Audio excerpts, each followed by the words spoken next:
হিজরতের পর মদিনায় মুসলমানরা কিছুটা নিরাপদে বসবাস শুরু করলেও মক্কার কুরাইশরা তাদের শান্তিতে থাকতে দিল না। তারা মুসলমানদের সম্পদ লুট করত, আক্রমণের হুমকি দিত এবং ইসলামকে ধ্বংস করার ষড়যন্ত্র করত। এই সময় কুরাইশ নেতা আবু সুফিয়ান এক বিশাল কাফেলা নিয়ে সিরিয়া থেকে ফিরছিল। মুসলমানরা এই কাফেলাকে থামানোর পরিকল্পনা করল, কিন্তু আল্লাহর ইচ্ছায় সেই কাফেলা বেঁচে গেল। পরিবর্তে কুরাইশরা প্রায় 1000 সৈন্য নিয়ে বদরের দিকে অগ্রসর হল মুসলমানদের ধ্বংস করতে। দুই বাহিনীর প্রস্তুতি। মুসলমানদের সংখ্যা 313 জন, মাত্র 2টি ঘোড়া, প্রায় 70টি উট, অস্ত্র খুব সামান্য। কুরাইশদের সংখ্যা প্রায় 1000 জন, 100টি ঘোড়া, অসংখ্য উট, প্রচুর তলোয়ার, বর্ম, ঢাল। মানবিক দিক দিয়ে মুসলমানদের জেতার কোনো সম্ভাবনাই ছিল না। যুদ্ধের আগের রাত। যুদ্ধের আগে মুসলমানরা বদরের ময়দানে অবস্থান নিল।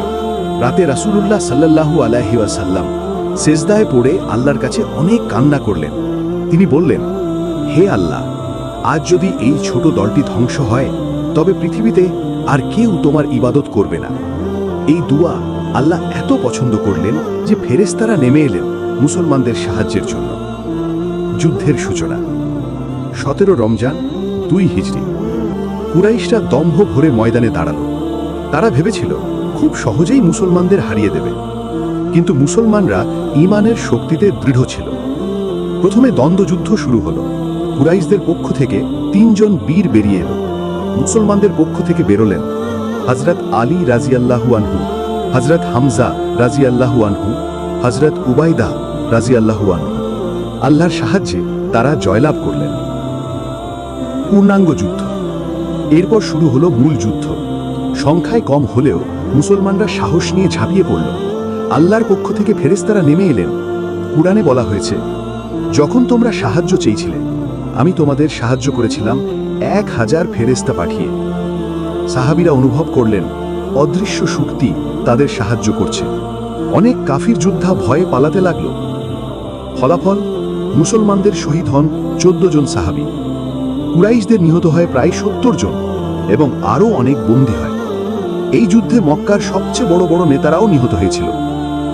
এত ছোট দল নিয়ে মুসলমানদের এই বিজয় ছিল এক ঐতিহাসিক ঘটনা। বদরের শিক্ষণীয় দিক। 1. আল্লাহর উপর ভরসা। সংখ্যা বা অস্ত্র নয়, ঈমানই আসল শক্তি। 2. দোয়া ও কান্না। রাসূল সাল্লাল্লাহু আলাইহি ওয়াসাল্লামের দোয়া আল্লাহর রহমত ডেকে এনেছিল। 3. ধৈর্য ও সাহস। সাহাবীরা জীবন দিতে প্রস্তুত ছিলেন, তাই আল্লাহ বিজয় দিলেন। 4.